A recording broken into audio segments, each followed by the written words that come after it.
We'll explain it again. Good morning, everyone. This is episode 150. Now, you may notice that Chill isn't with us because he's actually encountering some traffic issues, and so he will be joining us as soon as he gets here, at which point we will pause. What we're going to do is start the show normally and just skip the trivia and until Chill gets here, and then we'll just sort of pause. We'll do it. I'll have to around with the editing to actually sort of insert it back in the right spot. But yeah, otherwise, we're pretty much ready to go, I think. So, Marshall, this is Marshall Carr at Darth Pops, who will be introducing properly as we go, as well as Red, of course. Let's see. All right, Marshall, you have Audacity set up? I do. And it is, you may as well start your recording. Please don't stop at any point. Just let it roll regardless. Got it. And, okay. Are you recording right now? I am. Excellent. Right, Red, you are going. He's muted. Just about. All right. Okay, just let me know when you're ready. I have my, let me get in the shot, my pot of tea. This is Ari's suggestion to keep it warm during the show. So,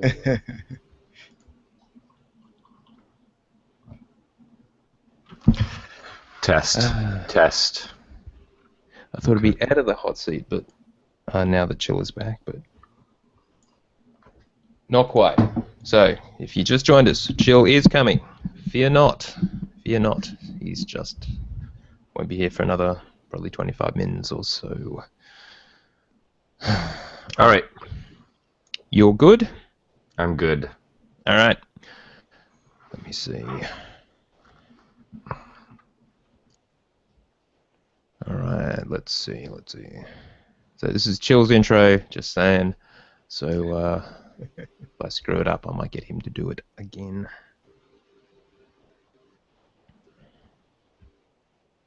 So Marshall, yeah, I'll just do the mini interview. Get you to tell us. Do you want to do that first, or do you want to do what I been doing this week? Mini interview first, I think. Okay. All right. Going Did you in 5.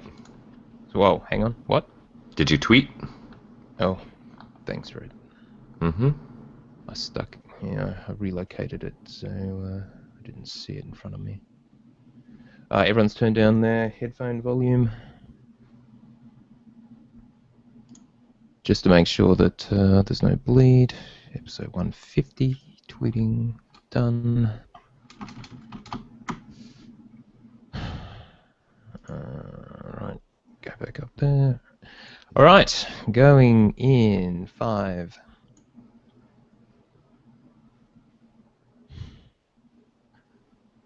Hi, and welcome to the OotiniCast, the podcast that doesn't want to sell you death sticks. It wants you to go home and rethink its life.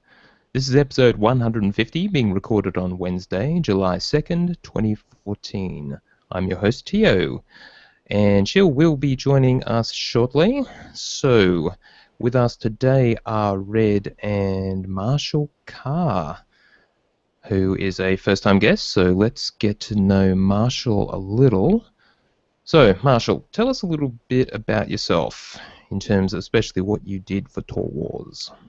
Well, I started with Tor Wars about 6 months before launch. I wrote columns for them for about a year. They're great people to work for. I did the Inquisitor column for a while, covered the news as much as possible, that kind of thing. After about a year after the game was going, I kind of stepped back a little bit and just mostly covered events and that kind of thing. I'd go meet them out at cantinas. I've been to several cantinas. Went to San Diego Comic-Con. Actually, this will be my 3rd year going to that and covering that canteen. I've been to San Francisco a couple of times. That's a few hours from where I live. So that's mostly what I've been doing, what I did for them. But I've been playing the game forever, since a little bit. What was it? We got into beta. What was it? They invited the fan sites right before early access. So that's about when I started playing. Yeah. But I didn't want to spoil the story for myself, so I played a consular instead of the assassin. I ended up as my main. So. Okay. Are you still playing that as your main? Well, yes. Let's go with yes. No, but mostly I finished all 4 Imperial Imperial storylines, so I decided to branch out instead of doing dailies every day and start getting onto the Republic side and having a blast over there. It's I love the stories. I have not stopped playing the game. So That's awesome. What do you prefer to do in game of all the things you can do? Do you do any PvP, for example? I did, and then when the level cap increased, I stopped. I haven't gone back. I'd like to go back starting, now. Now's a good time, get some comms, and I'm actually thinking about taking the. I mostly level right now. I'm stepping away from dailies, like I said, and I've got a smuggler that I've been playing with, and I'm loving that. So it's a scoundrel. And so yeah, I'm gonna take him into PvP. I've been doing a lot of Kuat drive yards, that kind of thing. I like the tacticals, just kind of get in, get out. I leveled. I think I did 1 Kuat last night. I think I leveled 2 levels, so I'm at 22, 23, something like that. So it's a good way to level, especially during double XP week. Oh, definitely. Do you do any Galactic Starfighter, just out of interest?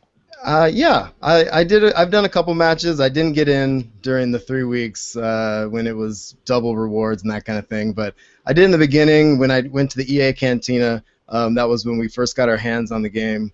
I did a little bit when it launched, and then I just kind of went away from it and finished out my storylines and that kind of thing. So I do like GSF. I plan to get back to it. Actually, last night I just queued up for everything.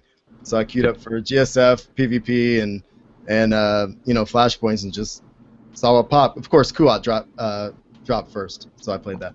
The chat room really wants to know if you're wearing the SWTOR Razor headset. Yes, sir.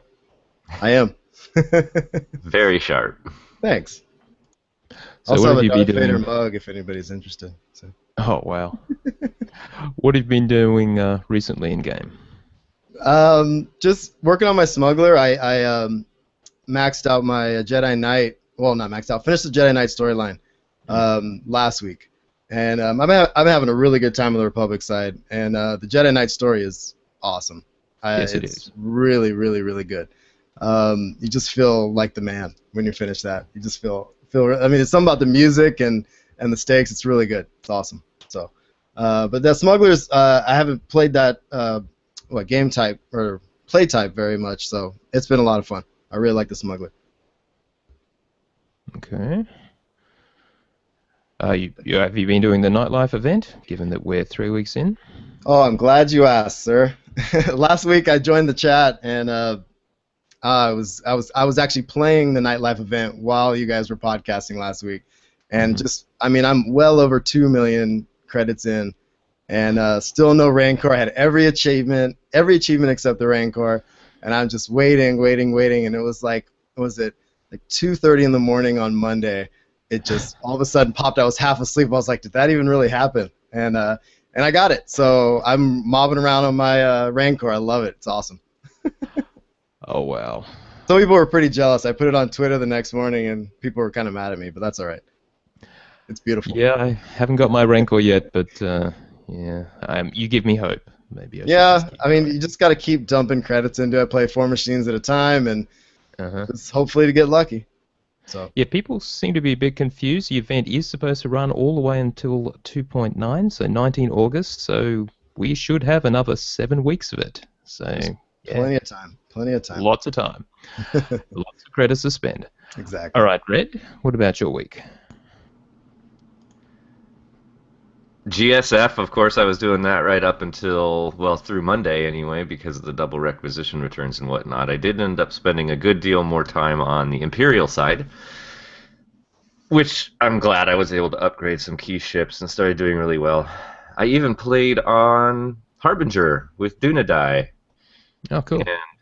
And somebody from the Despair Guild that was playing on the pub side and on the Mumble there. I can't remember his name off the top of my head, but a lot of fun. Dunadai definitely knows his gunship. By the end of the match, he'd stolen 80% of my kills. It was great. Ah, yes. No, we had a lot of fun. I've actually been kind of enjoying, once you spend enough time in GSF, there comes a point where you realize that skill does start to help.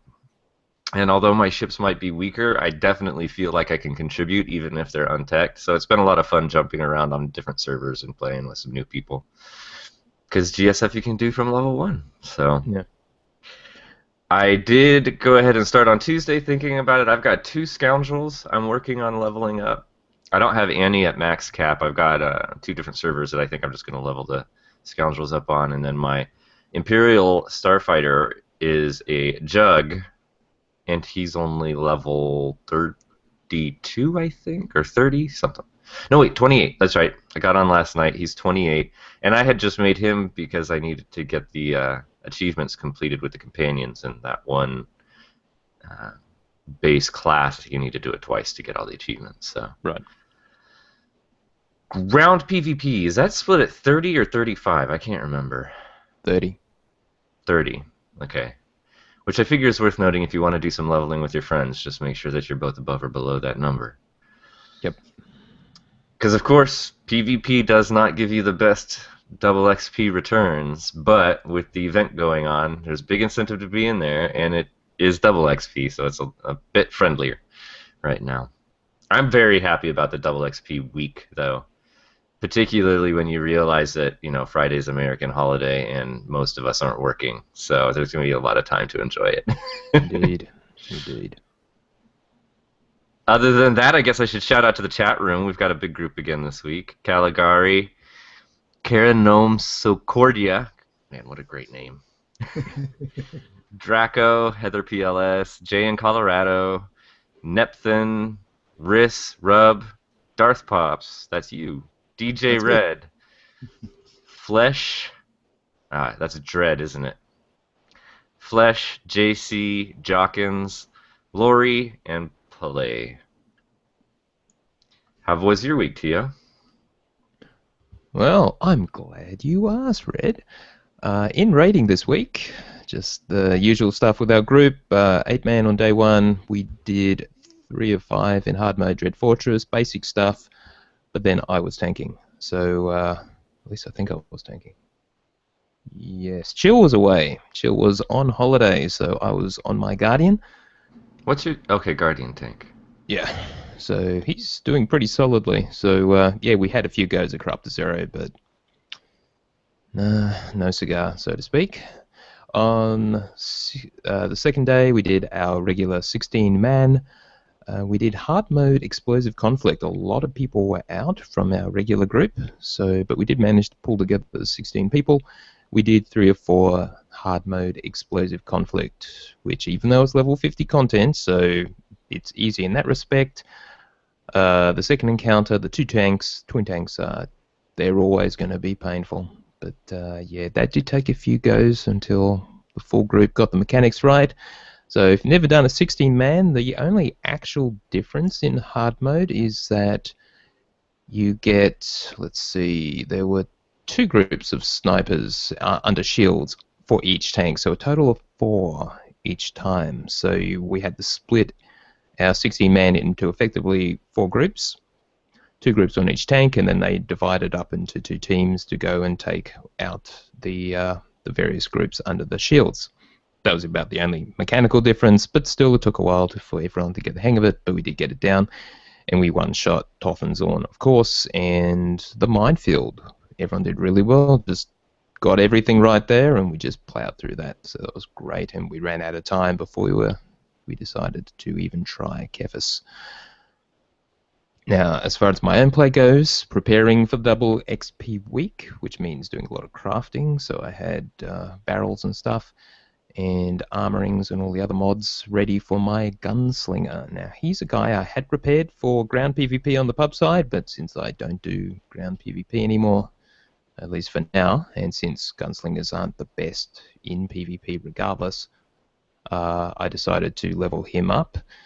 Now, he just ticked over into level 30, so he was ready for that second bracket for PvP, but I leveled him mainly through Alderaan and a couple of runs through KDY.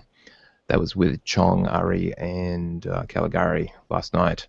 He got from 30 to 35, halfway through 35. So that was just yesterday. So I'm planning to get him to level 30 to level 44.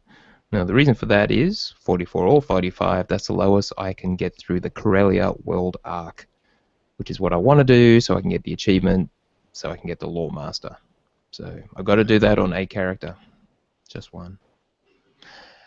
Since I so cleverly abandoned the damn World Arc on 5 other 55s, as I've mentioned previously. And you can't get it back. Right.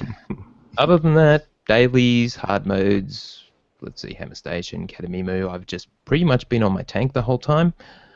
And that's been working pretty well. Dailies, just to earn cash for the gambling. Gambling, no Rancor, but I did get a second car. That's about it, though.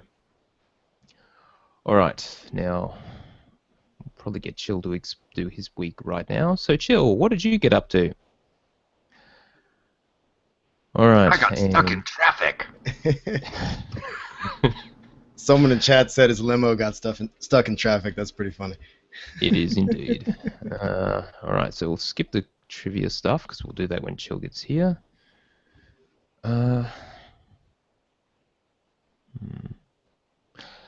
A tip that, now for the tips of the week, which you're going to cover next week, so if you have submitted a tip, I haven't thrown them away, I am going to save them up for next week's show. We did have one tip which I will cover here. That's from Flesh, who's the recruit officer for the Grievance Republic side guild on Jedi Covenant, and this is specific for double XP weeks, so I thought I'd pass it on.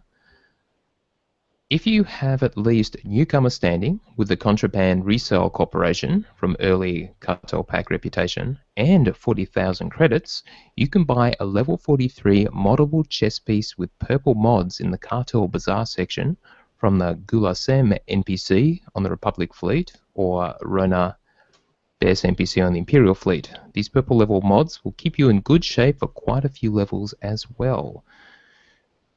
One other note is that all of these chess pieces are adaptable armor, so you could even pick one of them just for the look for any class or replace the mods with appropriate ones. So if you happen to be someone who has purchased a lot of packs back then, so you got the rep, well, there you go. It's kind of cool. All right. That will bring us to the news. So, firstly, we will be covering Galactic Stronghold. That will be our Sarlacc Digest discussion for today. So we're going to leave any mention of that until then. So instead, what we're going to talk about is Game Update 2.8.1, which was deployed during a long maintenance on Tuesday night or Tuesday morning.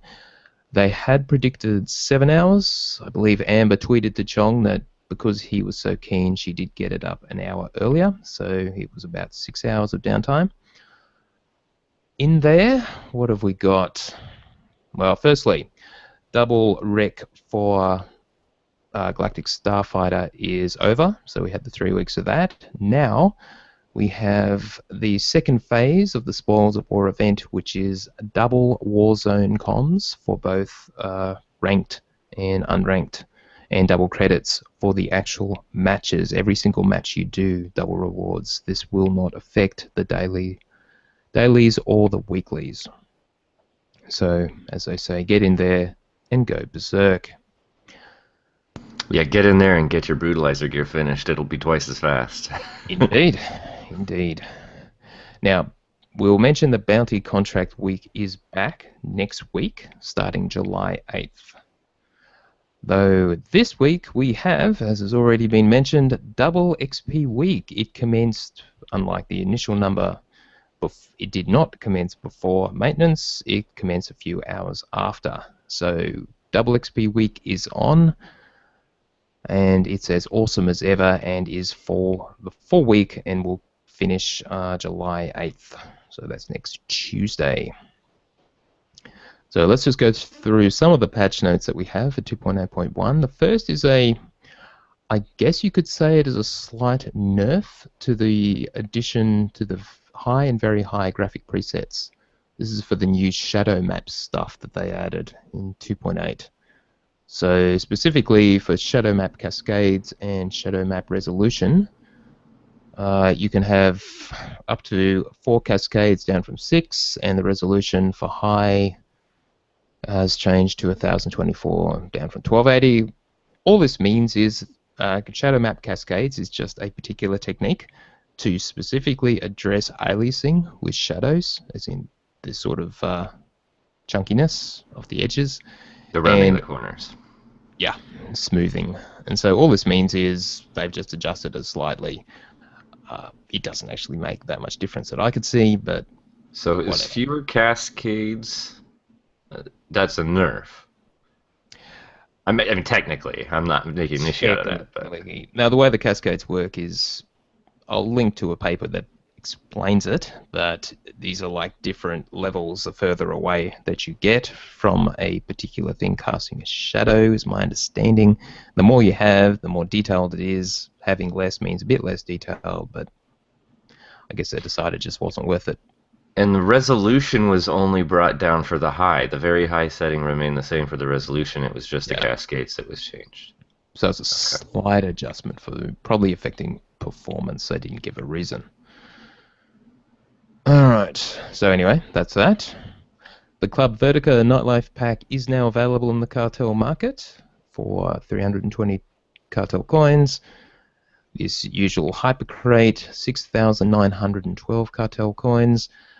Now, there will be a video from Kranitoko doing his usual opening. He said he couldn't quite get it ready, but it is coming, and he said there's something special in there for us. So who knows what he's come up with? So we'll look forward to that. Have you guys bought any of those packs?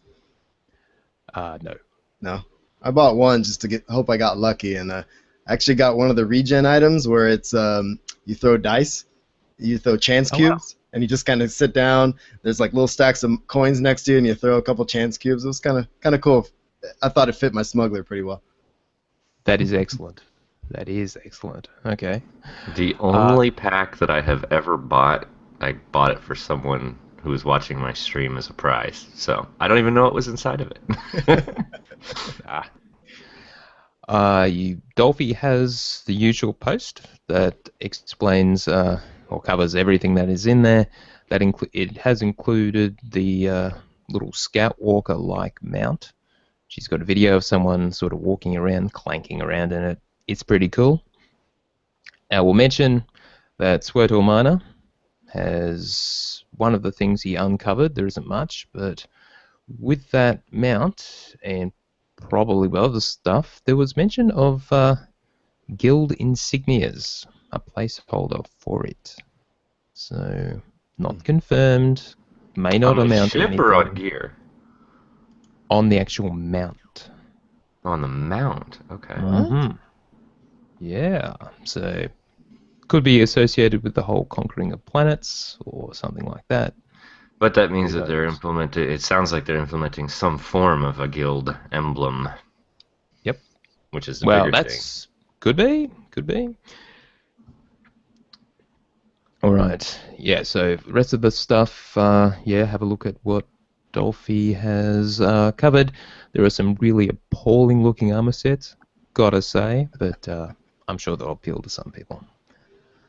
The two-legged walkers are, for those people that have watched the Clone Wars, they're much closer in style to that than the original movies. They're smaller sized and whatnot, but they're definitely pretty cool. I've seen a few.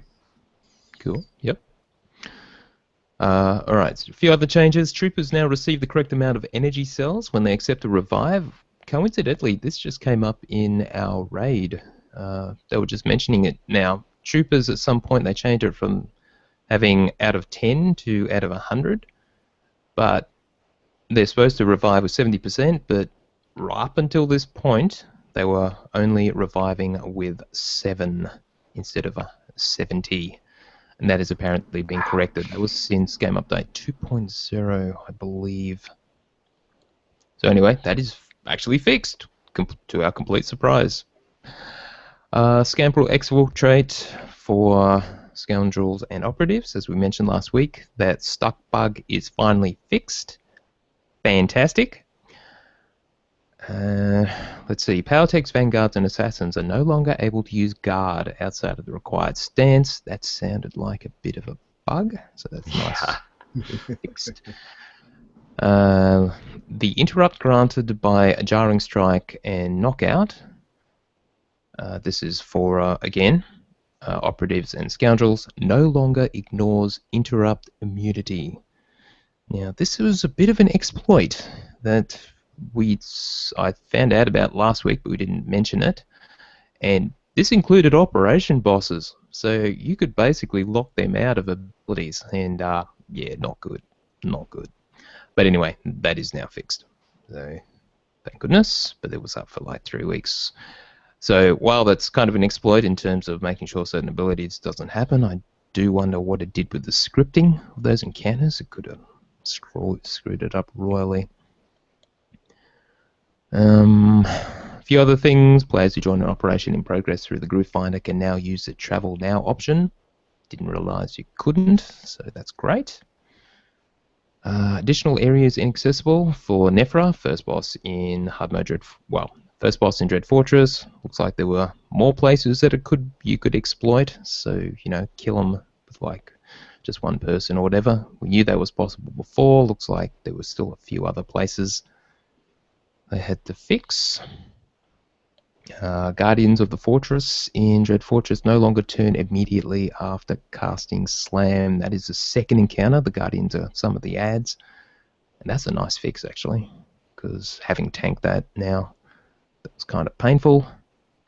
And this is for Corrupted Zero, fourth encounter in Dread Fortress. Corrupted Zero's army no longer has boss immunity in story and hard modes.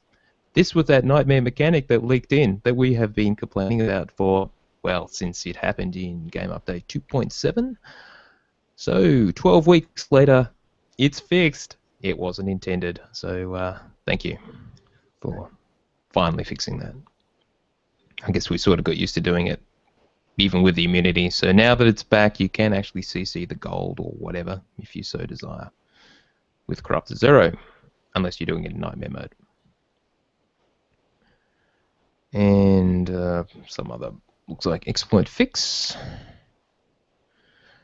Now, some of our guildmates will be unhappy to know that the Republic version of the weekly tactical flashpoints can now only be accepted at level 55.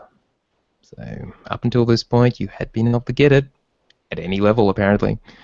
So yeah, if you were on it before the patch dropped, you got your progress reset. So if that happened to you, that's why. And the weekly for KDY, now that that's not available to pre-55s, is there a daily or anything for No. tacticals of any sort?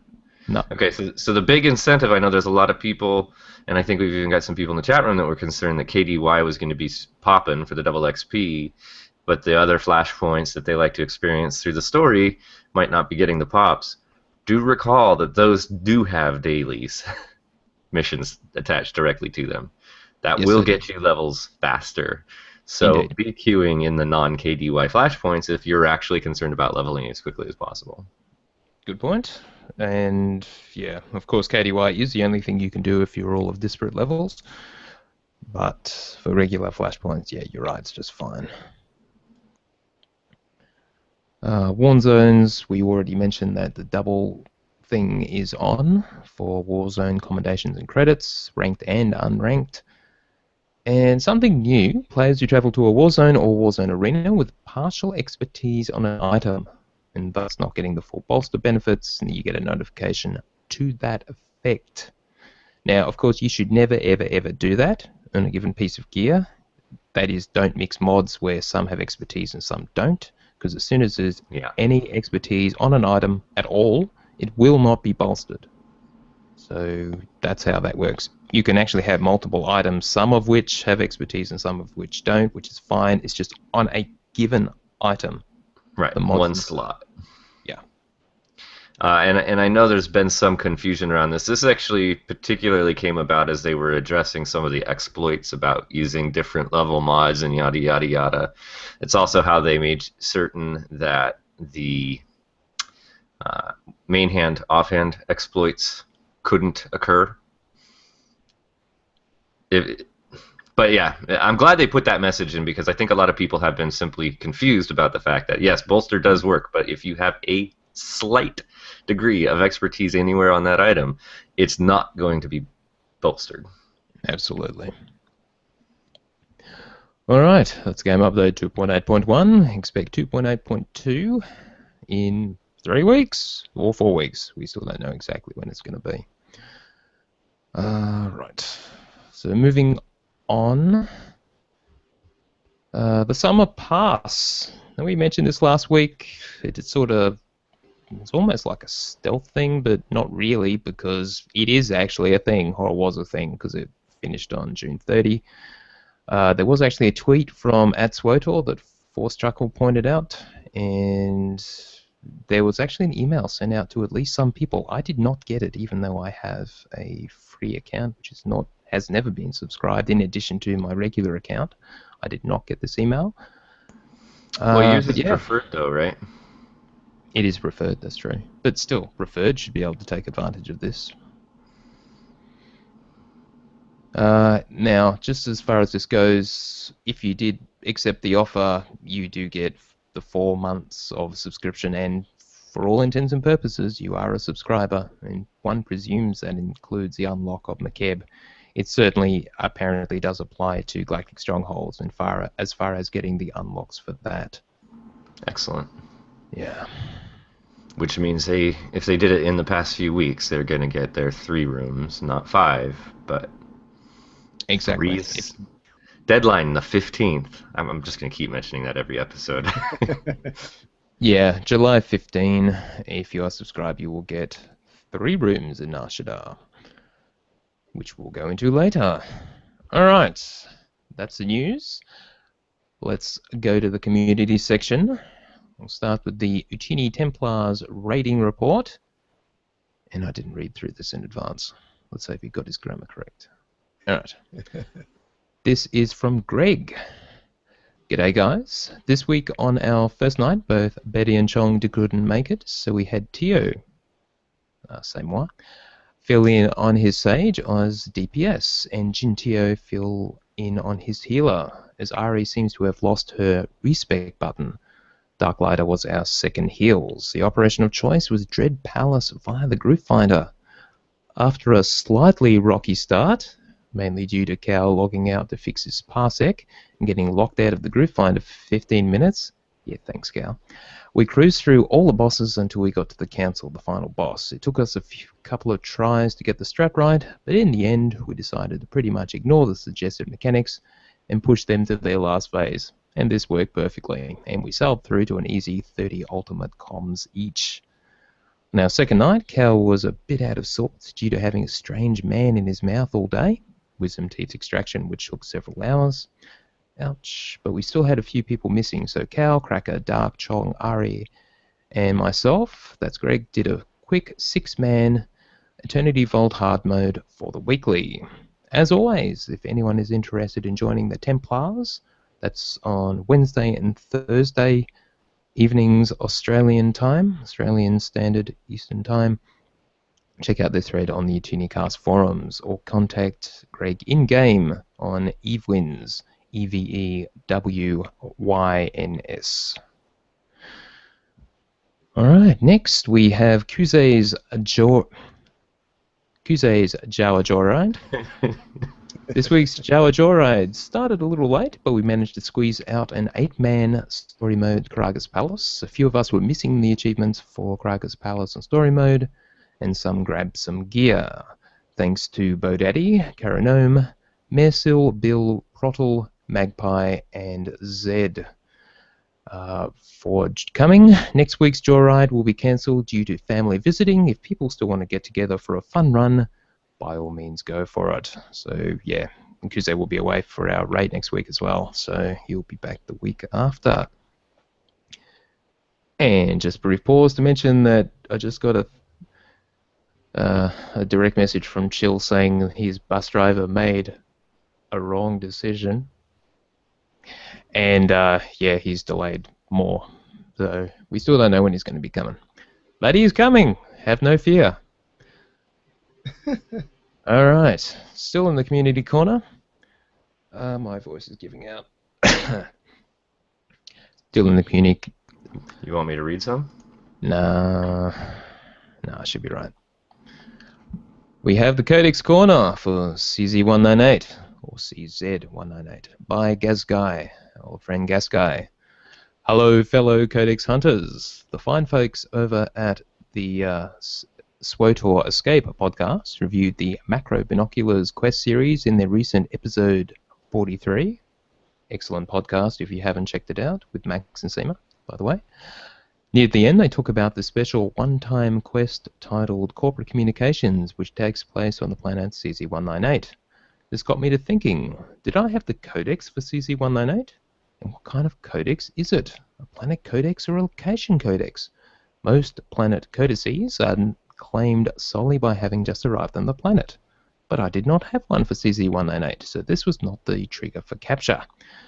The information at swotorspy.com was very helpful, thank you to Darth Wicked, and revealed that the accessibility for the CZ198 codex has only been available in the last 3 months, April 2014. It turns out that the codex is a location type and not a planet. To collect the codex, you need to use your macro binoculars to scan the connecting bridge between two Twin Towers buildings on the south side of the main landing platform. You need to stand in just the right location, and I'll include the coordinates in the show notes.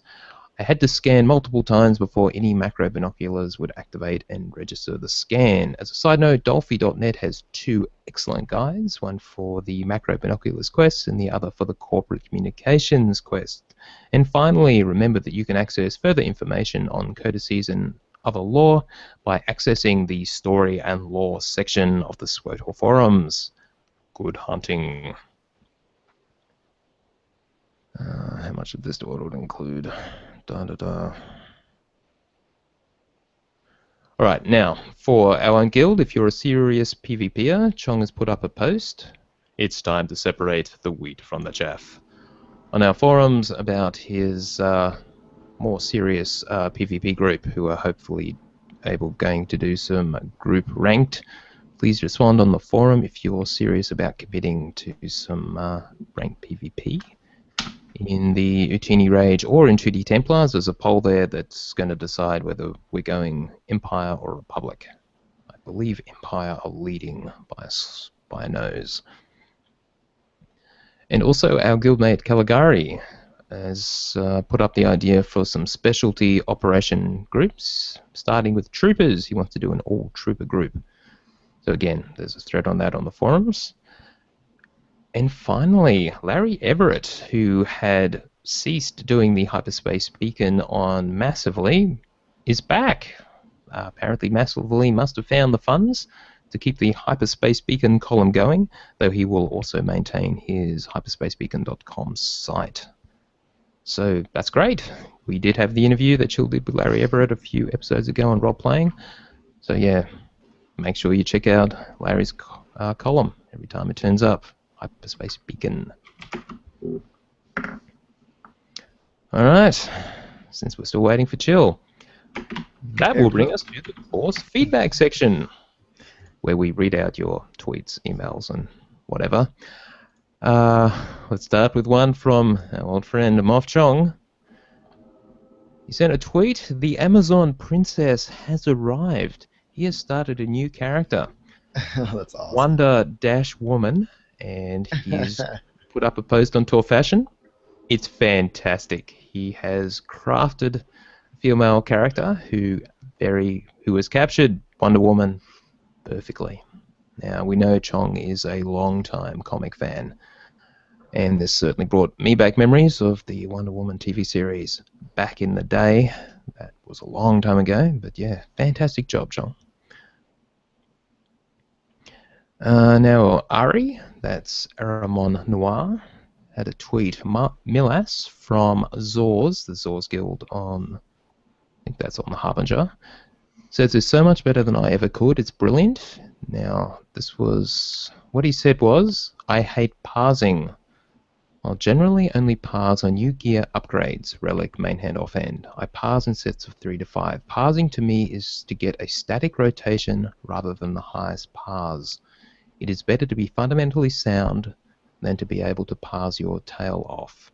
So the point here, which Milas was getting at, is don't worry so much about really parsing the highest number. There is a lot more to being a competent raider than being able to pump out the highest DPS on the dummy. However, of course, it's extremely useful, parsing, to work out your rotation, and that really should be muscle memory as far as a DPS goes when you're raiding, but there's a whole lot more to it than just doing good DPS, and especially during a raid, maybe it's not such a good idea to actually have a parser running, or at least look at your DPS numbers, because you should be focusing on the actual fight itself. So yeah, just something to think about.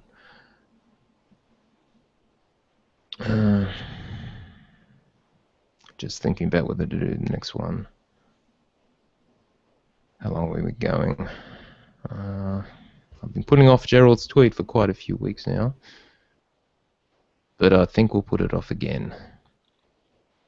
And that one. Alright, next. We had a post on our forums from Reindeer86, and he says, after coming across items that you think would be good to sell on the GTN, but find that there are none on there, not actually posted on the GTN when you go to post it, that is, how do you determine a good price to set in the market? An example would be a piece of level 25 boots, average stats, and asking like 500,000 credits would be silly. If you wanted to increase the chance of a good sale, what template/equation would you recommend? Now, my initial thought on how I deal with this is looking for something similar of the same level, or if it's a crafting mat, the same like crafting tier or whatever, just seeing what the asking price is. Another rule of thumb is like 10 times the vendor price. Remember, if you ask too much, it just simply won't sell. If you ask too little, it'll just disappear straight away. So going higher rather than lower is always a good thing. But we did get a good answer back from the credit master himself, Bill. And he says, to address the original question, I do a couple of things to set the price. 1, I determine the cost of mats to craft a similar piece of gear. Having every crew skill allows you to find an analog to compare it to. So there's that. Base it on the costs. 2, he determines the cost of a same level piece of gear built with a shell, armor, mod, enhancement. Okay. He searches the GTN for other gear of the same level, say blue level 25 hands or legs, and note the price. And 4, he looks at the level of gear right above and right below it available on the market, level 23 and 27 boots, for example. He personally likes to have a quick sale generally, so he prices a little below what the above factors determine the price to be. Problem is that the market is really inefficient, and the above price spread may be high between the highest and lowest of the 4 prices for some items. If you have patience, you'll get a better price, depends on the market for him. So how do you make money? Volume. He averages between 50 to 100 sales a day on the GTN. And if you're in our guild, you can see him popping in and off his various characters as he keeps everything rolling, and it's doing crafting and posting and all kinds of stuff. And in the thread, Decian wrote, Rain brings up a good point. What are the best crew skills for one alt to craft/gather the most profit? So a bit more wisdom from Bill. Single best is scavenging. Get an alt to scavenging 450 as fast as possible and start running KDY. All the droids are level 55, and you will be the only person scavenging level 450 pick up the medals. Yeah, I noticed that yesterday. I've got a scavenging toon around 200. That was the gunslinger. And all those droids are just going to waste. Second is bioanalysis. The market for high-end mats is extremely volatile right now, though, so be warned. Slicing has actually decreased in value, but is still a great choice. That's a good tip for the KDY, though, as far as scavenging and bioanalysis goes. But I find people don't wait around too long while you're scavenging all the droids, but I just catch up.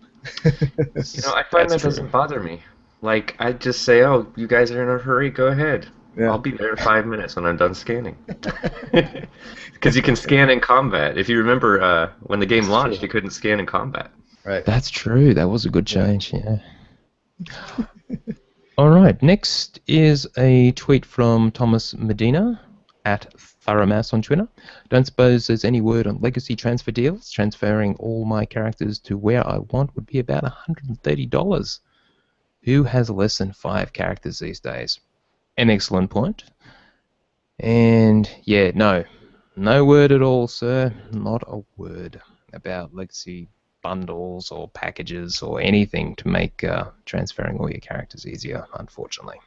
Yeah, that would be nice. I ended up on Shadowlands after the Bastion.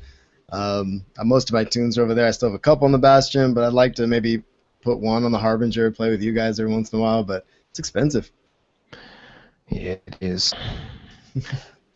And I should mention, Thoromass was once known as Purple Cliff back in the day when he and I were staff members on OotiniCast. This is pre-launch. We were helping contribute content.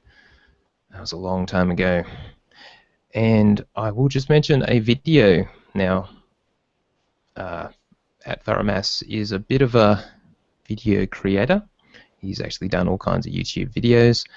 And his recent one, which I will link to, is why he is still playing SWTOR Star Wars The Old Republic. His singing voice, well, is probably better than Sith Lord Corv from... Oh, that's hilarious, though, man. Oh, that was so funny. The give Treek a bath thing. Indeed. If you haven't heard it, it's brilliant. Yes. Singing It's only voice is 3 terrible, minutes though, you're long. right. Oh, boy. So, Dude, that's setting a very low bar. He used the companion sounds to greater effect than his own voice. Oh, it's so good, dude. I was dying. That was so fun. Yes, it was a thing, and yeah. So anyway, Thoromass has a better singing voice, but again, low bar. But yeah, it was actually quite good. He put it to music, and that is well worth watching. I'll link to that. Tweet from Karigo. I blame you guys in a very good way for my new GSF addiction. See you around the Harbinger. Hashtag pew pew. Well, yeah. Now, I should mention a couple of people have commented that all we talk about is Galactic Starfighter on our podcast. So our last 2 episodes had ended a bit of a drought when it came to Galactic Starfighter. It just happened to have. We had the discussion, and then last week we had the bomber thing with Anastasia, Dan Ginadai. Yeah. We knew GSH information was actually going to start this week, so we wanted to get those topics out of the way. Exactly. That was our strategy. So, and because of the double GSF, I was just in there a whole lot more, so I wasn't talking about much more. But trust me, it'll be back to ground PvP now. Indeed. All right, we had a tweet from Ash. Great GSF tips on last week's show that will benefit any level of player. Now, Ash plays a Nova Dive to great effect. He included a scoreboard where he got some obscene number of kills. Very nice numbers on top of the scoreboard, of course. Very nice, Ash. I think I've heard that. I think it was on SWTOR Reforged, in fact, where they played some games with him. In fact, you were mentioned as well, Red, I believe. Yeah, I grouped up with both he and Sith Lord Corv himself, and played. And then Ash has actually made a character on the Bastion as well, and actually a few other people did this week again. So I'll just continue to mention /C join GSF. Emperor Pub side, there are a lot of people in there, and you can get into guilds that are dedicated 100% to GSF, and they're good people. Good stuff. Lots of fun, though. I'm glad that we've got more and more people making tunes there. Next is from Darklighter, our guildmate Darklighter. Where's Darklighter? Here. I'll include the image in the show notes. It's a very yellow image, so that should give it away, and in fact it does. And he says, well, this was a strange one. People using the camera zoom may know after getting off a speeder, the camera automatically zooms out. As a matter of interest, my camera is still zooming, and yes, I've noticed that too, which is a little disconcerting. This is if you've taken advantage of that change to set your camera view distance to something obscene, so you can really scroll out and see what the world actually looks like. Alright, next is from Aaron. Had this happened about a month ago, looks like an entire team missed the take the nodes message. This was a Galactic Starfighter match where it was, as you can see from the image there, the other team had captured all of the nodes in a domination match. I've seen that happen before, and Red, as you pointed out, well, when your team can't kill anybody, and the number of kills sort of shows that on the other opponent team, it's hard to hold on to anything. Yes. One of those one-sided matches, Very hard. unfortunately. From Jason Connell, a great PvP match. We got the win by a toenail. Now we included an image to the PvP scoreboard, which in what I've got here you can't actually see because it's screwed up. It was a Nova Coast, and they won 2% to 0%. Actually, you don't have the previous picture in there, but they were actually losing 4% to 2% when they got that node and turned it around. Well done. Well done. Yeah, he was in my stream last night and was telling me about that. That is just, I mean, I've had a close finish like that. I have not had a close swap at the last minute like that. That's really cool. Agreed. And finally, we had a tweet from Sella, that's at Conscious Hours. Gotta love it when people post ads like this. This is from the Progenitor, the EU RP server. And it's just someone advertising stuff in general chat. Adas, did you forget your female's half's birthday? Does she think you have no taste? Prove her wrong and get yourself out of the Rancor pit with this. Advertising the stylish dancer's top, just yours for 175k. Next, droids stole your job, life getting you down, feel like hitting something.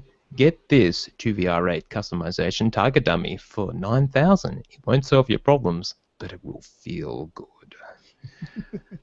And finally, guys, Adas's Sith Animal Shelter is sorely in need of funds. To that end, we are offering this Tundra Nakar cat to a good home for just 1 million. Please think of the kitties. Yeah. Now that makes the spam in general chat that much better, I think. Got to admit, there's been a lot of credit spam of late. It's just crazy. A lot. You Way know, more than before. Yeah, it's the same on the Bastion, a whole bunch. But at the end of the day, I just remind myself, they're doing it because they're going to be able to make money off of it, which means there's people in the game playing. I'm happy with that. That's a good point. I just report them every time I see them. Oh, absolutely. Same here. Absolutely. It's just a shame the report function doesn't also ignore them automatically. That would be ideal. Yeah, that'd be nice. Ignore across all characters, in fact. But no. All right. That will bring us to the Sarlacc Digest, where we discuss issues for 1,000 years or until we run out of time. And the subject for this week, the timing was absolutely perfect. They finally released some information about galactic strongholds.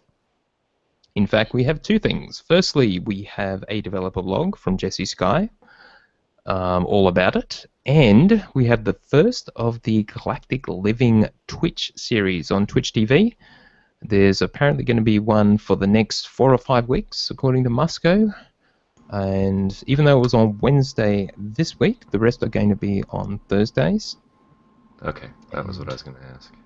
Will they be at 1:30 Pacific every time? They didn't mention the time. Okay. Well, this week it worked out for us, though. It was perfect, yes. And the subject this week was the layout, editor, and decorations. Now, the stream itself featured Toby McCall, who's an associate designer, presumably really heavily involved with Strongholds. Previously, he's been designing flashpoints and operations, probably still does. And Jack Wood, the producer who, as we know from the Community Cantina, that was covered by Lethal X Bacon. He is mainly responsible for Galactic Strongholds. Red, we didn't talk about your thing. Yes, so we did have some feedback on one one aspect of the information we received from Lethal X Bacon concerning the extra questions beyond the Q&A. And this was from... He was in the chat room. He's not right now. Riss, yeah, RH something or another. But Riss from The Last Dark Reaper, so he's actually a guildie of Lethal X Bacon. And so I did get to speak to both of them. Lethal X Bacon sticks behind what I reported last week, but Riss did, he was present at the cantina and for those questions, and he had a bit of a different interpretation concerning what might be happening in conjunction with the episode 7 information that we talked about. His takeaway was that they were definitely going to be coordinating a new marketing push and might have some advertisement dollars going out at the same time, taking advantage of Disney's deep pockets and the brand of Star Wars, and that there would be, that was more the tie-in to the game. And then, but he did also follow up and mention that Jack Woods did say that they will be having some sort of special in-game thing happen, coinciding with the release of the movie in theaters. But he expected that to be not necessarily anything to do with the movie, but just maybe a new event or something that's happening at the same time as the release that marketing could take advantage of. Like I said, Bacon still thinks that there might actually be some form of in-game shout-out to something specific within Episode 7. Both of them are going to be trying to get to community cantinas, one of the nearer ones. I know that Riss was saying he was going to be in Seattle for sure. I think Bacon was going to be trying to go to, is it San Diego? That's the next one, yeah. Yeah. So, and they are going to try and bring it up and get some clarification on that point. But otherwise, the part I was most excited about was that Riss 100% confirmed that everything else that we reported in that, those extra questions, he confirmed it. He didn't have any other problems. So. Right. And a lot of that has been further confirmed by all the information that was released today about the strongholds. Which makes me really curious about the Galactic Conquest Guild stuff as well, but we'll have to wait and see. Sadly, that won't be covered until in the following weeks. So, yeah, this week, layout, editor, and decorations. So they are going to just send this out to us over time. So there was, let's see, Jesse Sky's. So the way we're going to do this, we'll cover Jesse Sky's blog, developer blog, Introduction to Galactic Strongholds. And I made a ton of notes during the live stream, and Marshall did too, so we'll just sort of cover it as we go. So firstly, in the developer blog, there's a whole lot of fluff, which we'll ignore, but I'm sure you can get some, you can reach it, you can read it yourself. The first key thing is you get access to strongholds apparently at level 15 is when you can first unlock them. So that's the first time we heard there was a level restriction. Which seems to be, that's not Legacy 15, right? That's Character level 15? Character level 15. It makes sense because you don't get your Fleet Pass until 10. You shouldn't be getting a mount until 10. Like, there's a bunch of stuff. You're not really supposed to be leaving your first story planet until 10. So 15 is your capital world. I can understand that a little bit. Which is roughly when you get your personal starship too. So it kind of makes sense, eh?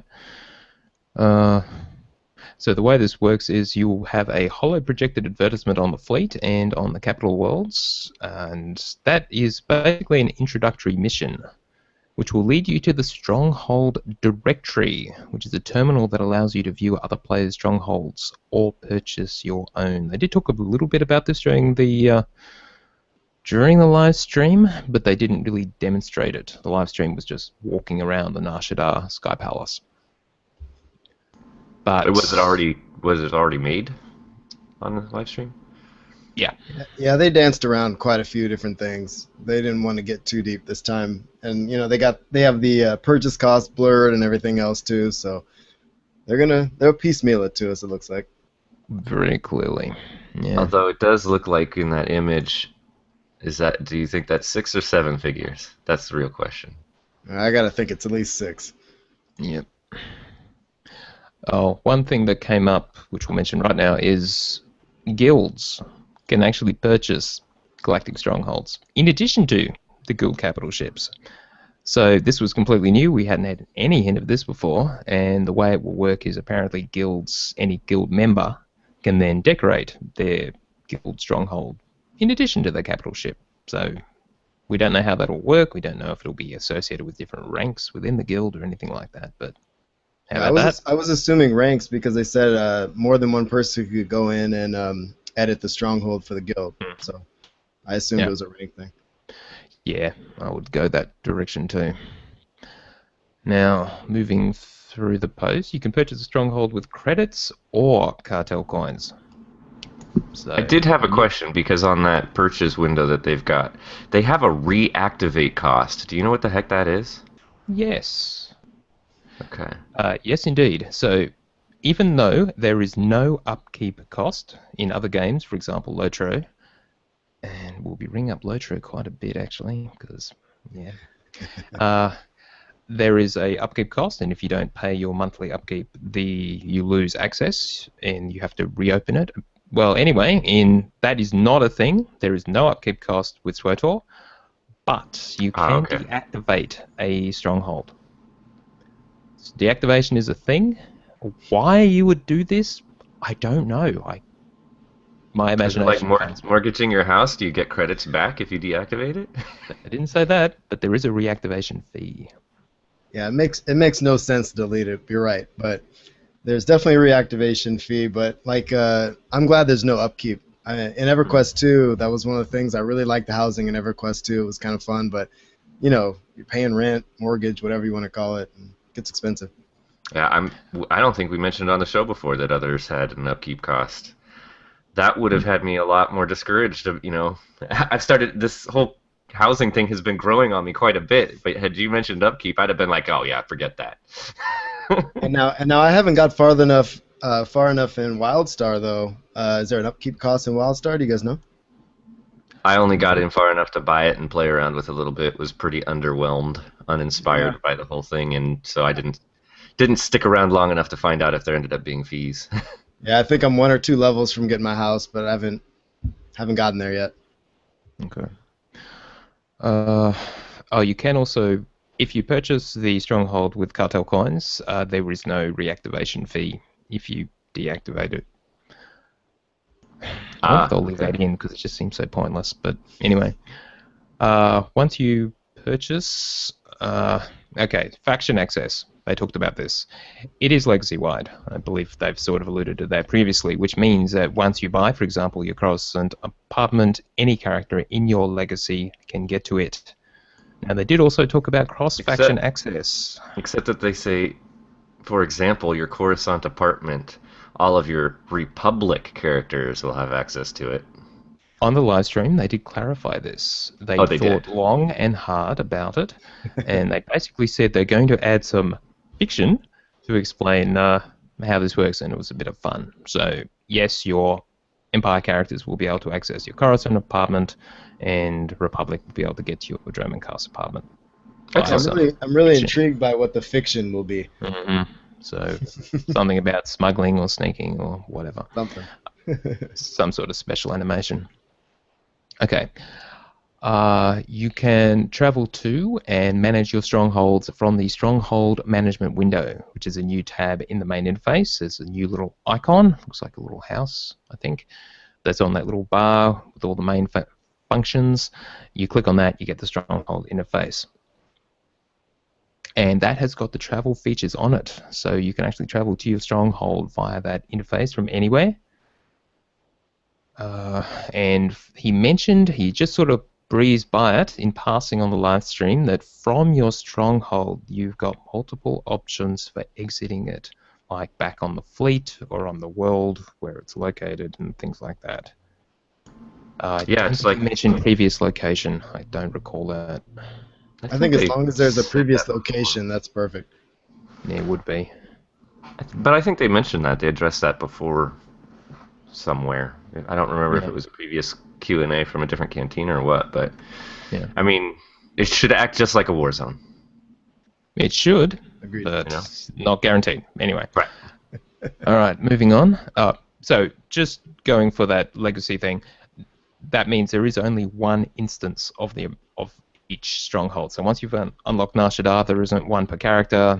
You can't have one per character. It is strictly one which all your characters can access. Which I always assume to be the case. Yeah. They're not going to shard that many instances and save all that information.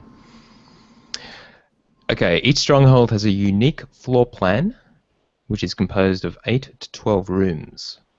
For example, large living spaces, small rooms, a garage, a balcony.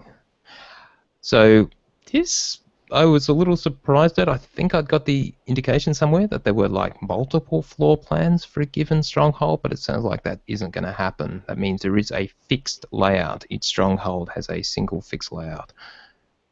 And this is a layout on how the rooms actually connect to one another, right? Yes. I mean, it's very detailed within that, though, but you're right. It did seem like it was just one layout. The balconies look cool, though, man. Gotta say. It does indeed. They're vast. I don't know if we're there yet, but... Yeah. All right, so let's just pause, because Chill has just joined us. Hi, Chill. Hi, Chill. How's it going? It's good. All right, so we're in the middle of the Sarlacc Digest. What I think we'll do is we'll continue that. We'll get that finished. Cool. We'll get you to do the trivia question. All right. Would you be able to go sort of quietly go and check that out and make sure it's all clean, or unless you're already happy about how you want to do it? Okay. That's fine. I'll okay. double check it, but I saw the emails as they came in, so. Okay. And are you recording? I'm on Audacity, yes. Excellent. All right, so let's just keep going with this. Coronom Zocordia is saying that he's heard that it's a subscriber perk for previous location. I seem to actually recall that was mentioned too. I don't recall that, but it wasn't mentioned in the live stream. No, this was actually like a month ago. One of the few things we got. I remember that there was actually a subscription perk that I thought was pretty cool. Sorry. Yeah. Okay, but maybe. Not confirmed. The way it works, once you're in the stronghold, you can expand it by clicking on the locked doors, and then you can unlock the additional rooms with credits or cartel coins. So we knew it was all credits, but it looks like there will be a cartel coin option as well for purchasing the strongholds and unlocking the rooms. Been saving my credits. Indeed. Now, decorations. There is so many things. I made this pretty damn clear. When you do that introductory mission that you started on the fleet or on the capital worlds, you get a small set of starter decorations. A few simple chairs, tables, a pair of Republic or Imperial guards. Oh, cool. Once you've done all that, they are unlocked and are then available to be worked with. And just going through the blog, we'll elaborate from the live stream. Many more decorations will be available on existing vendors throughout the game, as new rewards for reputations, PvP, crew skills, and more. Crafters of all levels will provide the components required to obtain these decorations. Decorations can also be obtained as loot drops from flashpoints and operations. Finally, a variety of unique decorations can be purchased with cartel coins on the cartel market, of course. Now, the way Toby McCall put it was every reward track that exists in the game will have decorations basically inserted into it. That does include achievements, and they are going to be retrofitting decorations to all kinds of achievements. So if there's a bunch you haven't got yet, one that was mentioned was the Datacrons. If you can actually have a display thing that actually shows Datacrons, and they implied that you have to have unlocked the Datacrons to be able to display them, just as an example of that kind of thing. See, that's why I wish they had legacy Datacrons, man. Kills me having to do that on every character. Well, yeah, if you do it while you have level, it's work. really not much work. That's true. True. Yeah, now as far as the decorations go, presumably once you've obtained the achievement associated with the Datacron or the Codex entry, that will then be available in your decoration collection. Well, that's true. It's legacy, so it wouldn't matter. That's part. All right. Now, And Palays is now saying that they mentioned in the live stream that previous location is a sub perk. okay. Unlike other unlocks, such as mounts and mini-pets, decorations are unlocked across your entire legacy by default. Decorations also have an unlock count. So, for example, if you want to place 4 chairs of the same type, you must have unlocked that chair 4 times. And that was sort of elaborated on a little bit in the live stream. Yeah, So in other words, this isn't Star Trek. You can't materialize the same chair over and over again. You actually have to buy more than one if you want more than one. And they made a point of these items are not consumable, so that once you've unlocked it, once you've obtained a couple of those chairs, they are in your legacy collection of stuff forever. You can only place 2 of them, like if you have 2. But if you then remove them, they're going to go back into your collection and will be available as decorations. Did they clarify? So, like, if you have 4, if you've got a stronghold on Nar Shaddaa, and then you've got a homestead on Tatooine, and you've purchased 4 chairs, can you actually have 4 chairs in both of those strongholds? They did not clarify that, but the assumption would be no. You'd have 4 across both. Okay. So that's a guess, but an informed one. Alright, they did talk about interactable toys as decorations. They sort of hinted that there would be some things you can place that would actually do stuff, but they didn't really have an example of that worked, because it's still being actively developed and a few things weren't functional. Now, in the demo itself, in the live stream, they were basically, for the whole thing, he was dropping crap and putting it down and showing how it all worked. So we'll go into the mechanics of that in a bit. But just, let's see what else. They will have mission terminals and GTN terminals as decorations that you can include.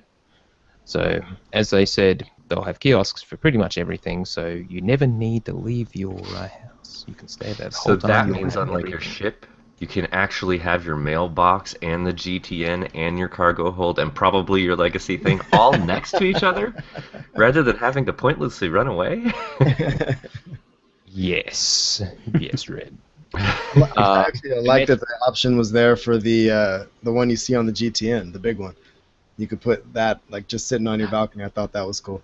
Yep, and they do have a wall-mounted version as well. But yeah, as Marshall said, you can have the full-on version as well, which is kind of cool. You can use your speeder inside your stronghold because the damn things are so big. That's probably not such a bad idea. It's huge. It's huge. Yeah, they really are big. It was asked whether you could duel other players in your stronghold, and the answer is yes. Maybe. Okay, good. They hadn't discussed it, but whether they would enable it or not. But they were just looking at each other, thinking, "Oh yeah, why not?" Well, and seeing as we had been told cool that was going to be on the guild ships, it would seem reasonable. Yeah, and it'd be cooler for like people who are wanting to make movies or do RP and so on in the strongholds. Yeah. Trophies, we will retroactively have them based on achievements or whatever, like for completing hard mode operations. That will be unique to particular operations, just to show that you've done it. Though note that other decorations will also be added as loot drops within the operations and flashpoints. So even though you'll have the achievements or whatever for doing them and the associated trophies, there will be other crap that will drop. That's just so you do have a reason to go back. Of course. Now, what about my dream of putting a speeder on the wall?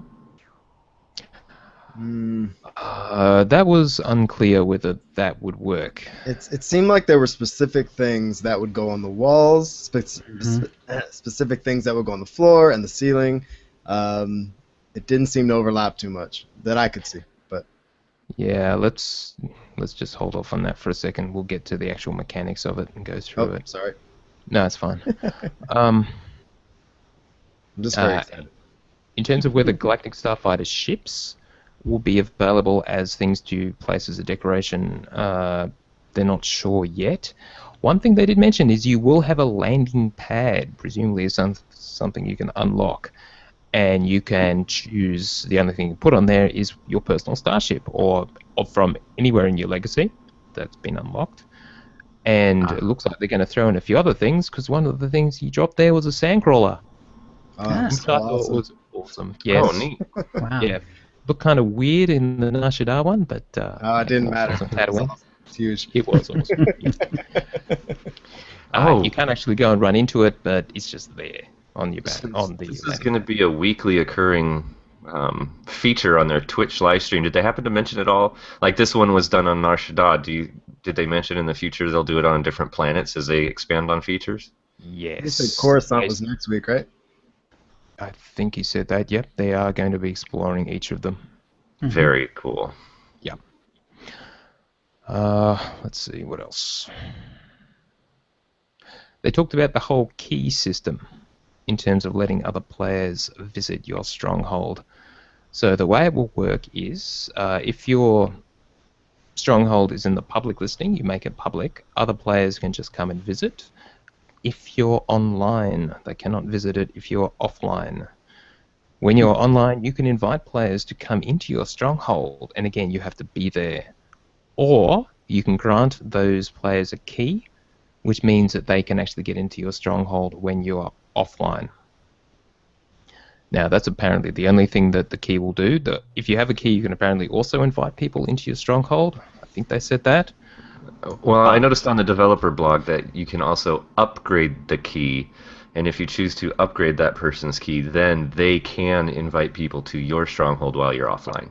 Okay, that's an upgrade, but no one but you can decorate your stronghold, is what they said. They made that clear. Unlike the guild strongholds, in which anyone in your guild can do the decoration. With your own strongholds, just you.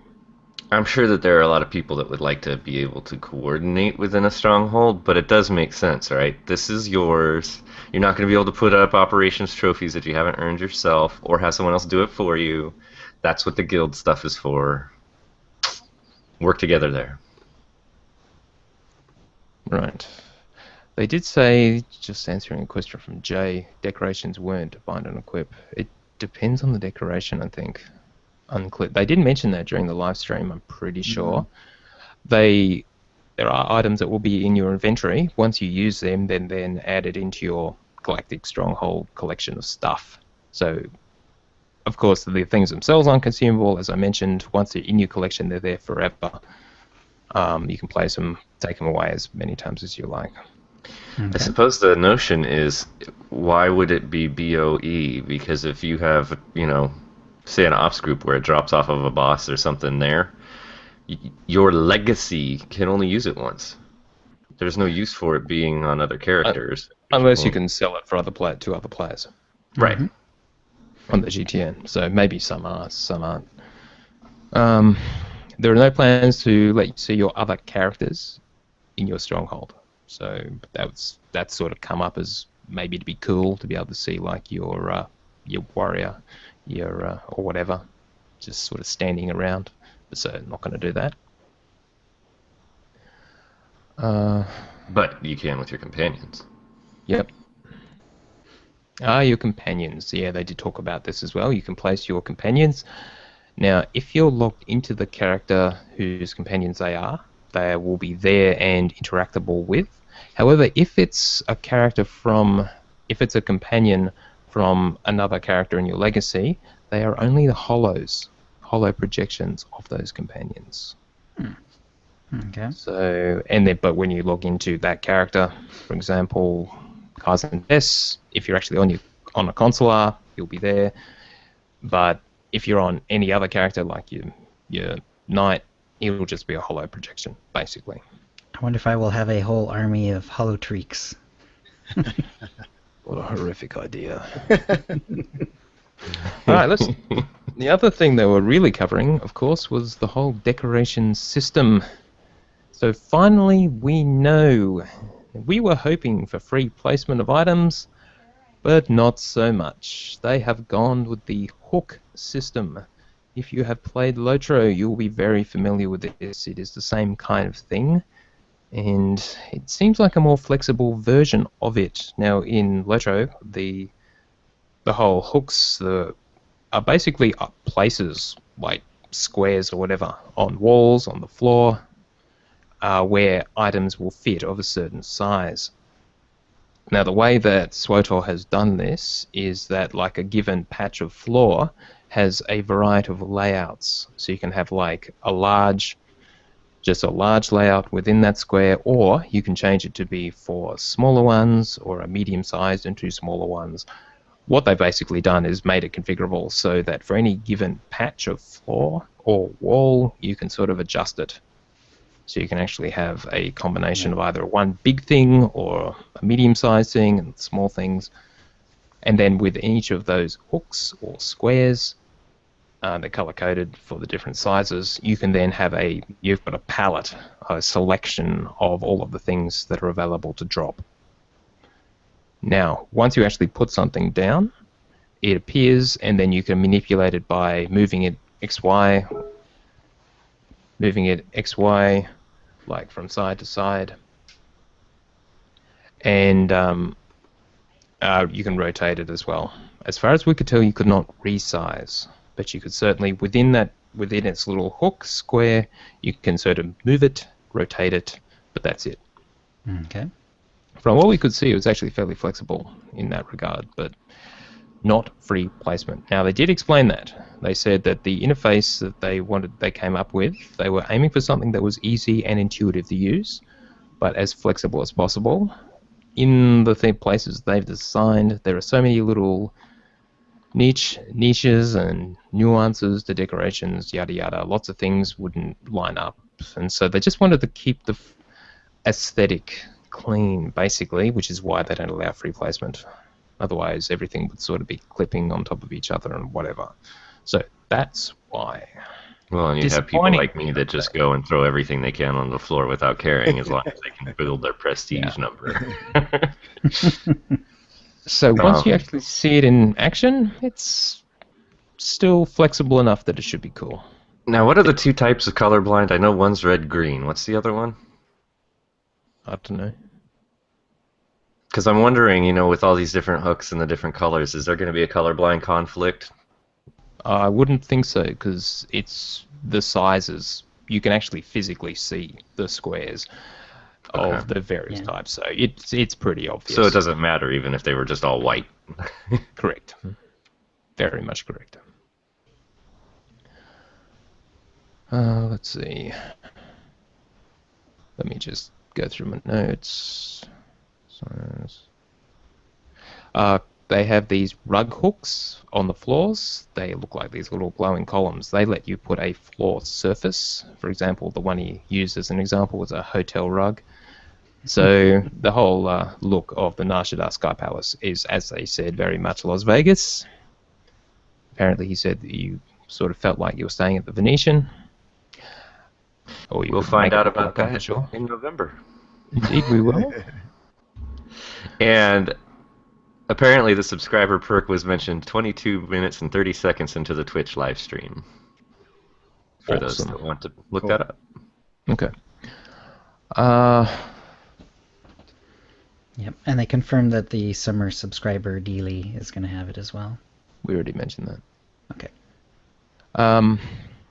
They mentioned something called arrangements. Now, these things are apparently more difficult to get. They're effectively a collection of decorations, like a kind of set, but they only take up one slot. So these are more like an elaborate kind of decoration.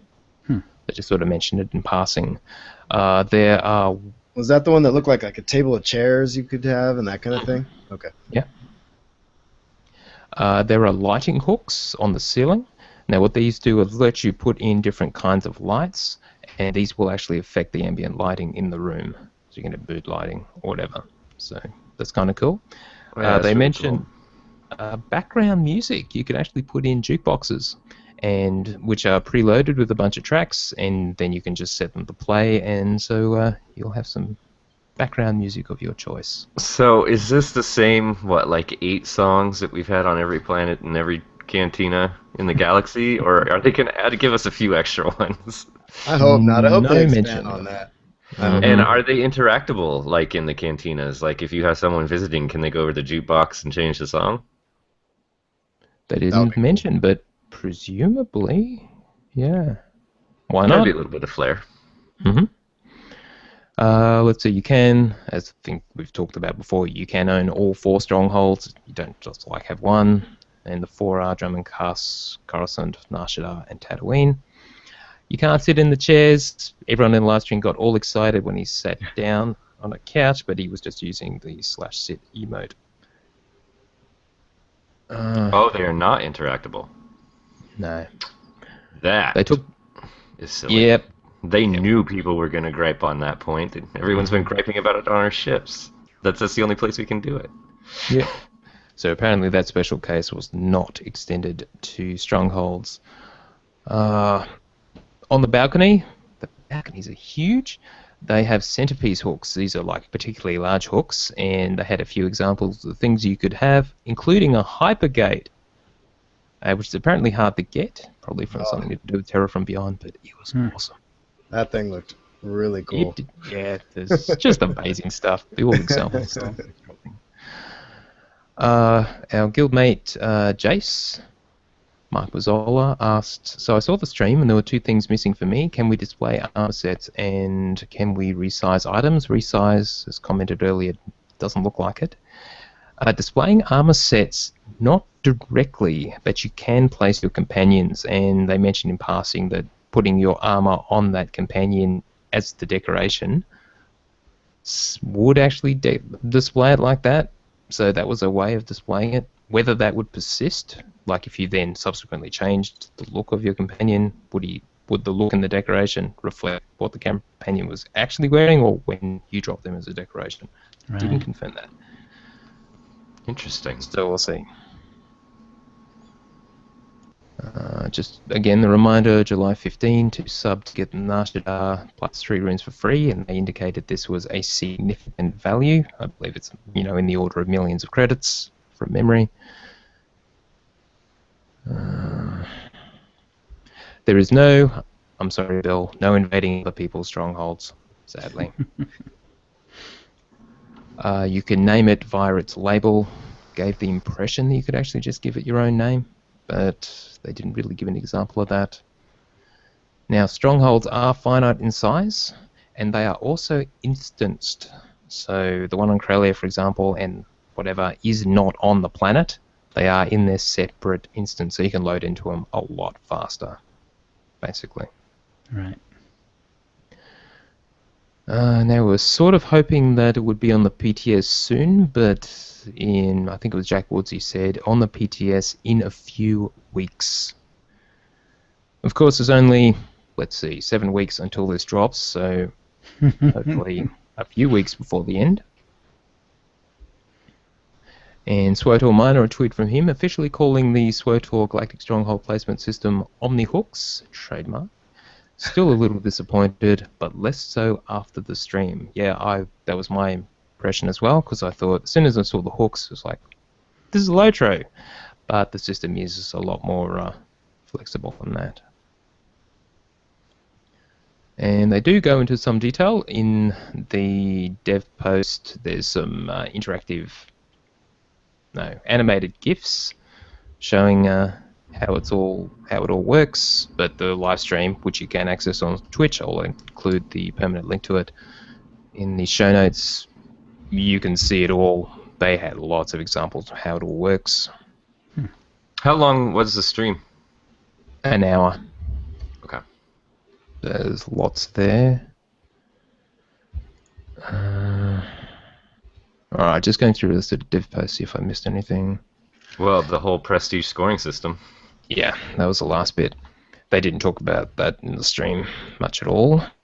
So finally, from the dev post, every unique decoration you unlock will increase your legacy's prestige by 100, and subsequent unlocks of the same decoration will increase your prestige by 2. Each of your strongholds is scored by multiplying its completion percentage by your legacy's prestige score.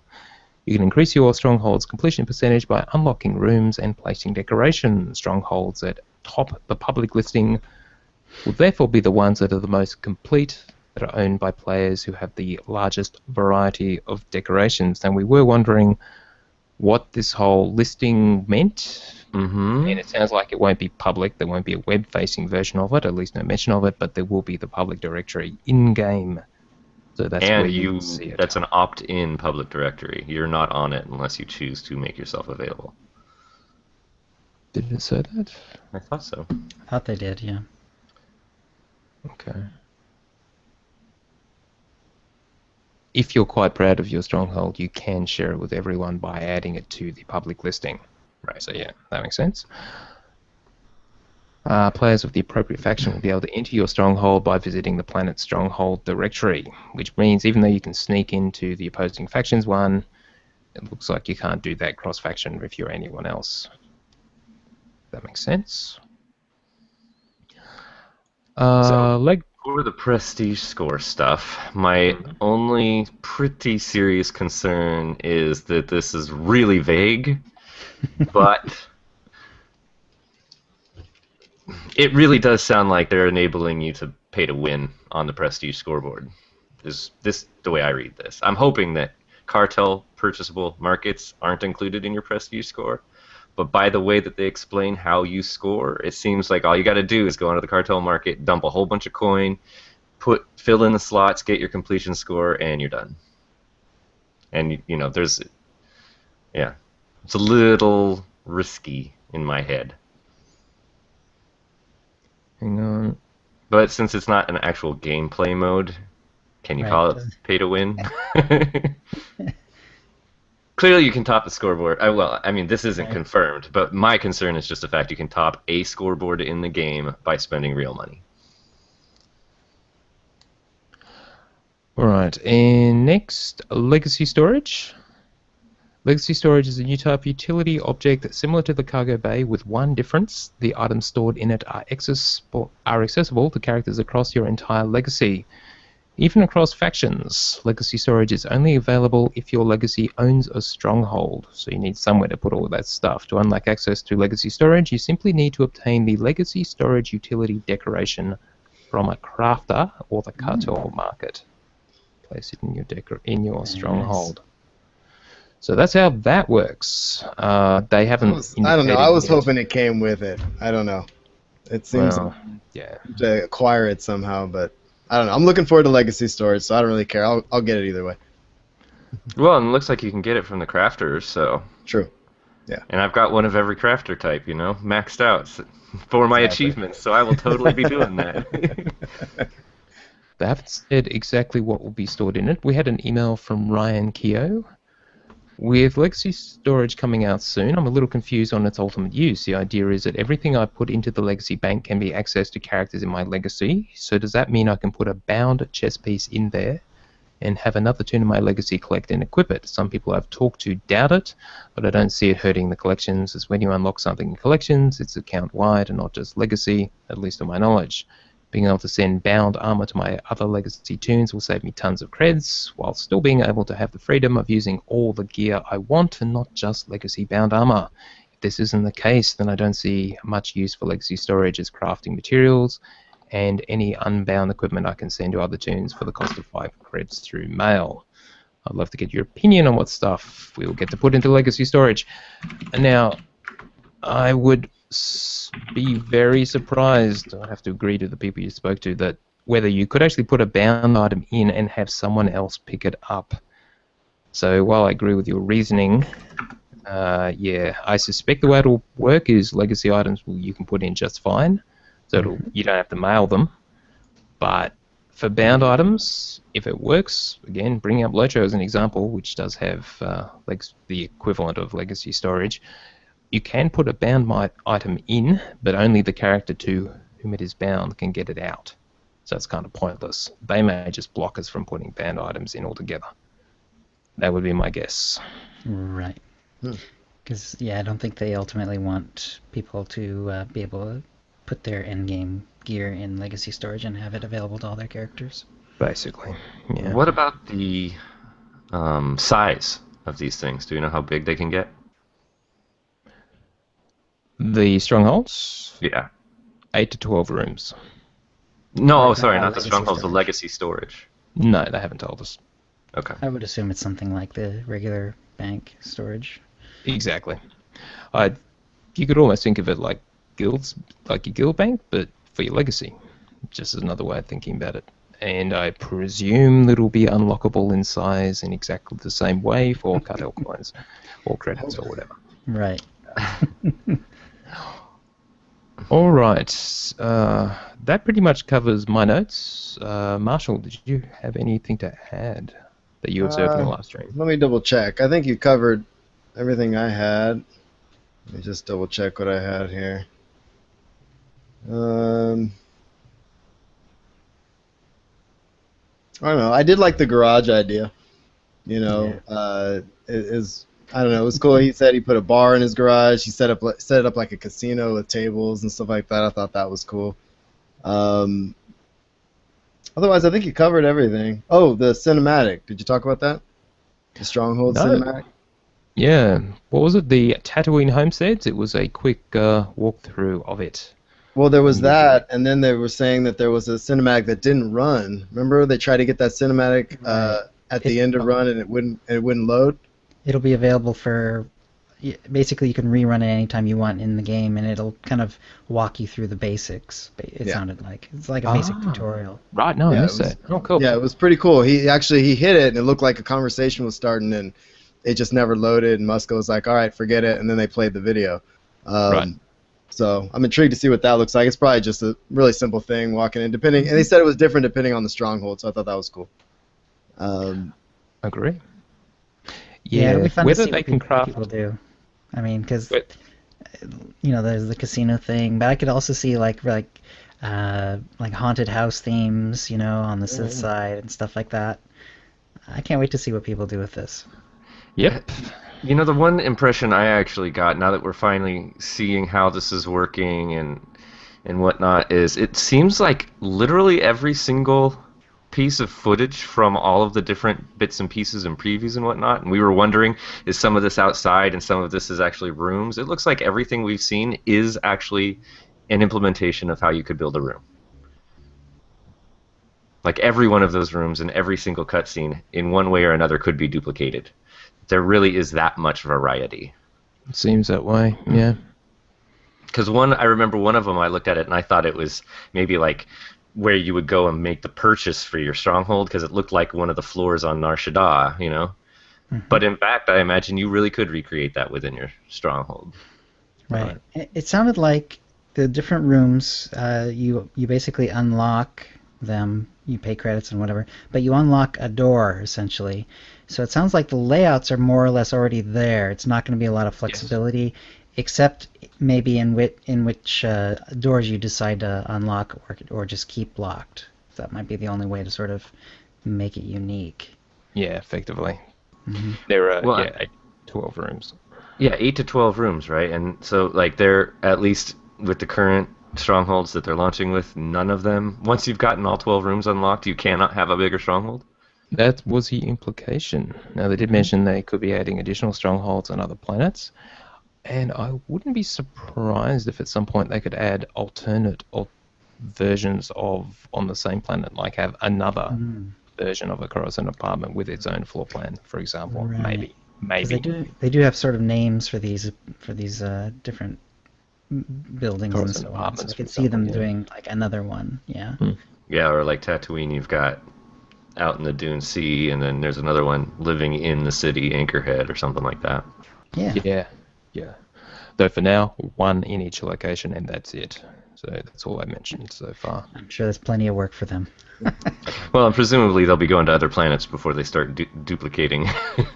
That too. Now, the mechanics for crafting decorations, guild flagships, that's all going to be covered in future weeks. And I remember, and one other thing I wrote down, the limit, the question was asked, was there a limit to how many decorations you could put up? And they said there was a finite number of hooks, I guess. Right. Yeah. But, I mean, it seemed pretty unlikely to get to the max from what they said, but I don't know. Now, I agree. And even though, as you can see from the video, there are a lot of hooks in those rooms because they're really big.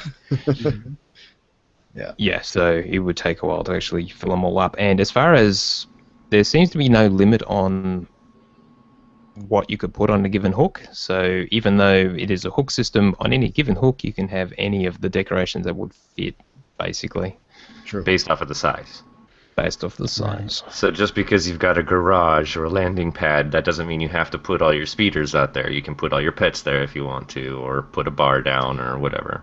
Landing pad may be a special case, but other than that, certainly within the rooms. Okay. Now, your speeder, someone asked if you actually place a speeder, which you can do. Any speeder in your collection, it can be used as a decoration. You can still ride on it, even though it's a decoration. So, just in case you're worried, someone was apparently. You don't have to leave it in your stronghold. Exactly. Exactly. And I don't know if you guys mentioned it too, but the GSF ships, they weren't sure about that yet either. So, right, putting those on there. I don't know. Galactic Starfighter ships, yeah. Yep. That's all I got. Well, and I guess the biggest thing we need to mention is, what else is going to be coming out. Of course, there's just like questions we've been asking each other. These are probably going to be addressed in some of these future videos, but we do still have all the information about guild ships that we don't know, which are by all accounts quite a bit larger than these strongholds, and also the whole conquering planet stuff, the actual content that's tied into this. Yeah, I'm really, really interested. I hope. Did they say there's going to be 7 of these? We got 7 weeks till it comes out. Are they going to do it every single week right up until the day of? They didn't say. Okay. Well, actually, they did kind of imply there would be, but that's another 7 weeks. So. Because we still don't even know what Dromund Kaas is going to look like. Correct. They've never released any video footage of it. There will be at least 5, is what he said, 4 or 5. Okay. All right, that's pretty much it for what we know about Galactic Strongholds. We'll be covering this obviously in future shows as well as more and more information is revealed, and hopefully once it's on the PTS we can get in and play with it ourselves. All right, Chill, why don't you do the trivia question? Okay. All right, a little off my game here. Did you do the other bit? We did everything, and I did read out the tip. So all you have to do is the trivia. Tips. Good. Yeah, just a question and what for next week. Some version of the answer, right? Mm-hmm. Have you rolled for the winner? I didn't see. I did not. Are they all good? Well, except for number 0. Except for 0. Yep. It's still down. What the hell? How many are there? 6, so it's not hard to roll for. A collection of dice. I've got a 6-sided here. 5. Okay. Let me write that down here. Okay. So just as lead in, because I mentioned it last week, I was definitely thinking, I know. That's the one that came immediately to mind. Yeah, that was the one. I thought the same thing immediately, but didn't want to say anything. One of the best lines in all the movies, in my opinion. Right. Okay. Let's see. Well, last week I was away for most of the week. However, I did get my Sage up to level 55, and I've overall spent 1.6 million trying to get a Rancor mount in the casino. No luck so far. Ouch. Yeah, that's getting expensive. Mm-hmm. And then I did some 55 PvP on my Sorcerer. Not my Sage yet, but that'll be coming too. And so that'll roll us right into the trivia answer. And of course, I gave a question last week when I was away. The question is in regards to the quote most usually attributed to Harrison Ford. A couple of people apparently seem to think it was Carrie Fisher, but it seems to be Harrison Ford if you believe Anthony Daniels. So we'll go with that. And when he said that in regards to the dialogue that George Lucas wrote, George, you can write this stuff, but no one can actually say it. And of course, he didn't actually say stuff, but anyway. Right. No, he didn't. It's a. But Han shot first. Slightly off. Yeah, exactly, on purpose. Yeah, but of course they did stick with the script most of the time, despite that, for better or worse. And but there are at least three times that we have where we know that they did keep in dialogue that was not originally in the script. And gosh, a bunch of people came up with the correct answers. I looked at a couple of the other ones where people gave suggestions. One of them suggested that it might be where Admiral Akbar says it's a trap, and it might have originally been it's a trick. If so, I wasn't able to really find reference to it. But in any case, it was kind of interesting to look up. And but the three ones that everyone seemed to get were first Mark Hamill. When he said, "I can't see a thing in this helmet," as it turns out, he was just saying that when he thought the cameras had stopped rolling, and then in editing they decided to keep it in. Very cool. Which I think Never is heard that. Yeah. Second would be all the whole spiel that Han gives when in the detention wing when he's talking over the comm to the Imperials, and he was basically ad-libbing all of that. They did have lines for him, but he didn't. He decided, in order to make it sound more spontaneous and more frenetic, that he would just kind of ad-lib that section. So all those lines that he says, about how there's a dangerous power leak and, all that stuff is all just BS that he made up on the spot. I gotta say, that's one of my favorite parts from that movie. Every time I show my students that, I'm like, you guys, just check this out. It's hilarious. I love it. It's awesome. Yeah, well, there's a reason it sounds a lot more naturalistic. That's why I like it. And then finally in Empire, of course, this is pretty well known, where Leia says "I love you," and then Han, instead of saying "I love you too," which was in the script, after a lengthy there's some you can actually see like the write-outs of the actual dialogue, because they do have all this stuff taped somewhere, and so they actually went over this scene for a long time trying to figure out exactly why are Chewie and Leia even there, and all this other stuff. They're kind of working through the scene and chewing it over while they were filming it, and at one point Harrison Ford does suggest "I know" as a response, and he ended up trying it, and they did end up keeping it. So there you go. So he decided to do that. And let's see, Carnes actually also wrote extra trivia for Chill since he's learning French. I've heard it somewhere before, so I don't know if it was on the OotiniCast and it wasn't, at least not that I remember. Apparently, one of the droids says the line in French. I haven't had time to check this one out. It came in rather recently.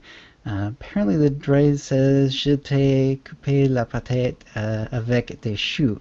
I don't know exactly what that means. It has something like I've taken the potatoes with choux, whatever that is. So that's my best guess. But Not bad. It actually means, and he did provide the translation, "I cut your potatoes with cabbages."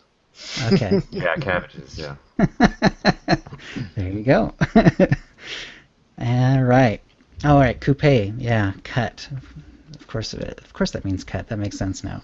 All right. So, like I said, many people got that. The winner, by random allotment, is Cujo Daddy of the X Inferno Guild on the Prophecy of the Five server. So, congratulations, and we'll be sending you one of the.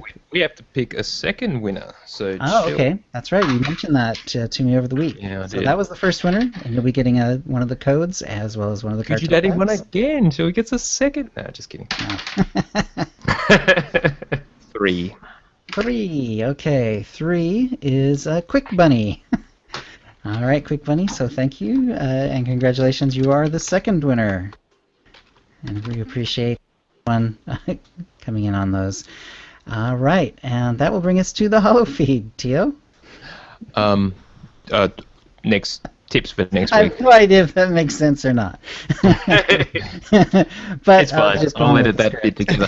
Could you just ask people to please send their tips? Blah, blah, Sure. If you have a tip of the week, please send it to OotiniCast@gmail.com. We normally record on Wednesdays, and you'll have a chance to win an M8R3 code courtesy of BioWare and one of the latest cartel market packs courtesy of this podcast. And that will bring us to the Holo feed. Tio? All right. And this is going to be an editing nightmare. All right, Jill. read the intro, outro, All right. and we'll call it good. And that's the show. If you'd like to play with us in the Utina Knights Guild on the Republic side of the Harbinger server, or in our Utini, rage! Guild on the Empire side, do a /c join Utini to join the Utini channel. Then ask for the quiz that lets us know you're a fan of the show. You can email questions and comments about the show to utinicast@gmail.com. Follow us on Twitter. We're on @utinicast. I Twitter under my own name, @BrandonL Star, and Two uses his name, @Jason Etheridge. Red Twitter's under @R3DN4, or you can watch him on twitch.tv/R3DN4. Marshall Twitter's under @DarthPops. POPS at the end there. Check out our website, OotiniCast.com, which has links to our presence on Google Plus and Facebook. You can subscribe to us on iTunes, and we're also on Stitcher and Spreaker. We record the show live every Wednesday at 4:30 p.m. Pacific. Go to OotiniCast.com/live to find out how to join in. Our theme song is from Mevia's Music Alley. Check it out at music.mevio.com. That's MEVIO. And thank you to the chat room, and thank you, Red and Marshall. Thank you. See you next week. Right. All right. So let me just stop the broadcast. Everyone keep recording, please. Keep recording, okay? Keep Sure. recording. Thank you, everyone, for joining us. Thanks, yeah, chat room. We had a lot of information to cover, so yeah. We should be back usual time next week. The week after, we may be recording a day early, but next week it should be Wednesday. All right. Have a good week.